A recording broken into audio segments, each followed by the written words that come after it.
¿Verdad? Ok. Entonces, estamos aquí otra vez en el Partenoncito. La filosofía, donde venimos los filósofos. Ya les venía diciendo que hay un principio estético que podemos observar en el efecto que tienen muchas personas.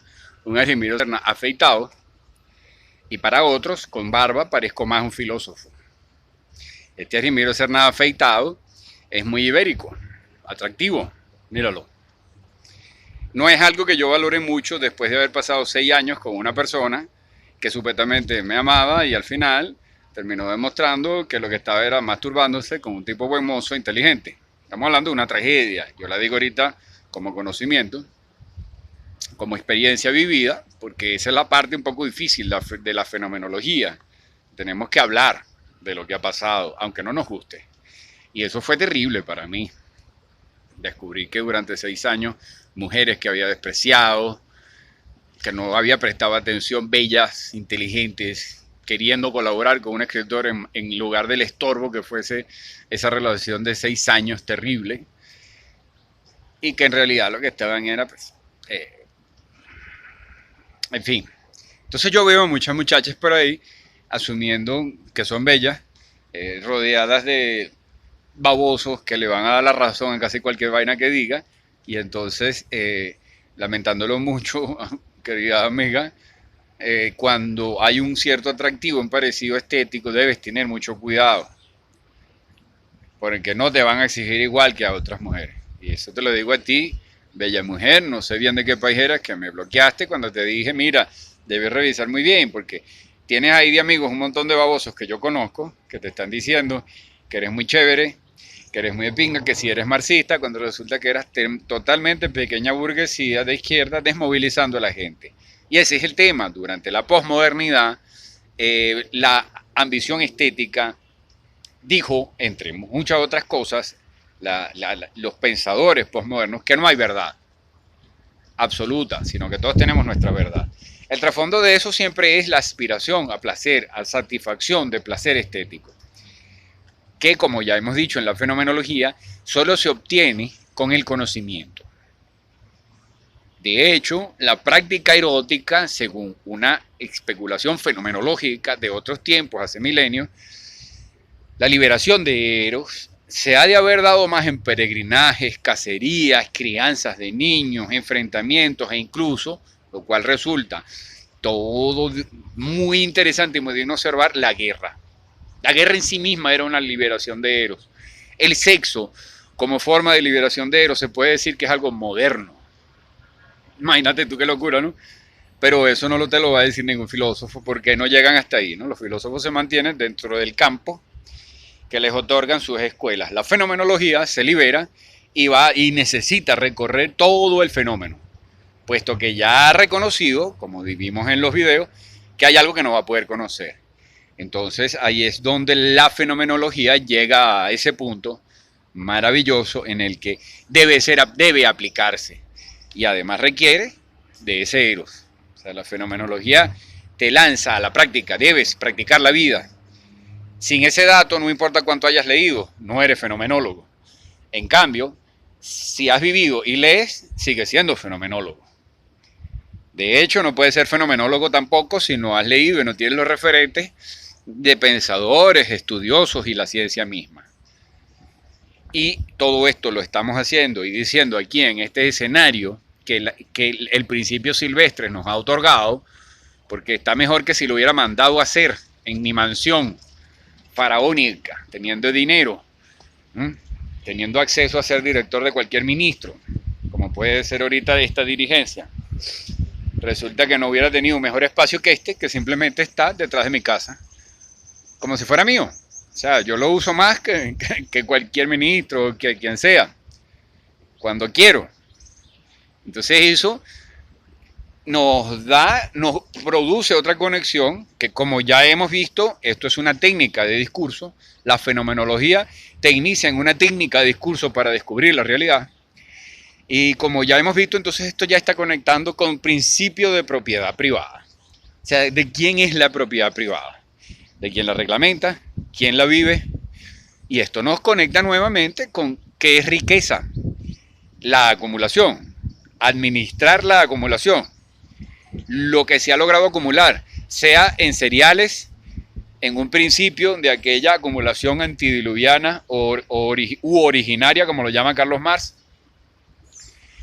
o sea de dinero en una cuenta bancaria, como sea, aquí hay una regla que se establece y es la verdad, no esa multiverdad, según la cual tu verdad es la tuya y entonces nos respetamos las verdades. No, se respetan los seres humanos y su integridad física y moral.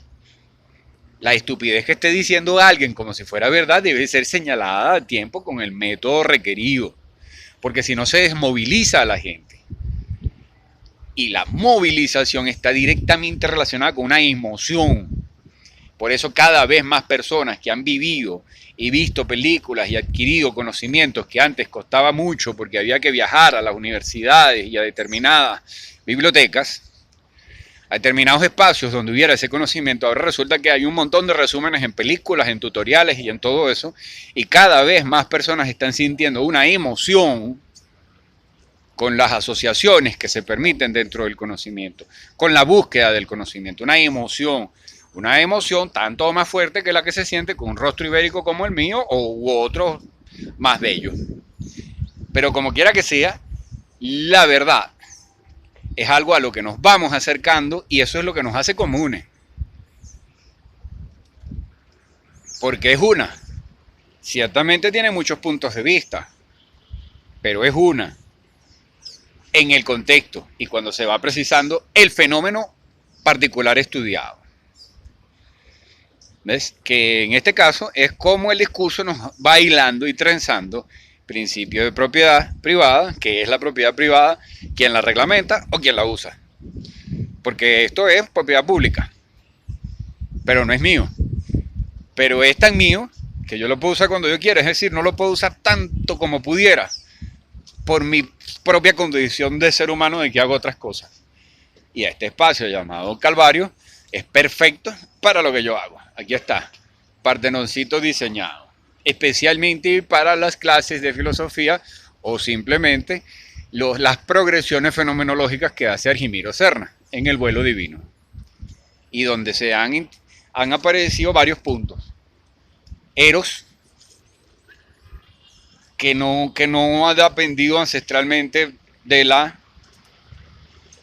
sexo. Propiedad privada, que es riqueza, o sea, riqueza que es la satisfacción del deseo. Es difícil cuestionar que riqueza sea la satisfacción del deseo. O sea, la riqueza debe pasar por poder satisfacer tu deseo. Ahora bien, como vimos en los videos cortos que publico en Instagram, sabemos que hay ese punto consagrado de la adultez que supera la adolescencia programada. Y ese punto consagrado de la adultez es el reconocimiento de que hay algo que no se puede saber. Para poder dedicarte a todo aquello que sí se puede saber, que es bastante. Y lo que no se puede saber es el noumeno, esa parte oculta del objeto y del universo. Y lo que sí se puede saber es el fenómeno. En ese fenómeno, en el que estamos hablando de una verdad estética, que es de la que de alguna manera la que descubre Nietzsche, que la verdad está en una estética, una forma de expresión determinada que moviliza, que produce una emoción, motion, movimiento, movilidad, motricidad, la misma origen de emoción es movimiento, significa movimiento, de hecho en griego antiguo. Entonces, ese movimiento, esa movilización que ocasiona una emoción a través de un principio estético, puede llegar a ser más satisfactorio que la apropiación.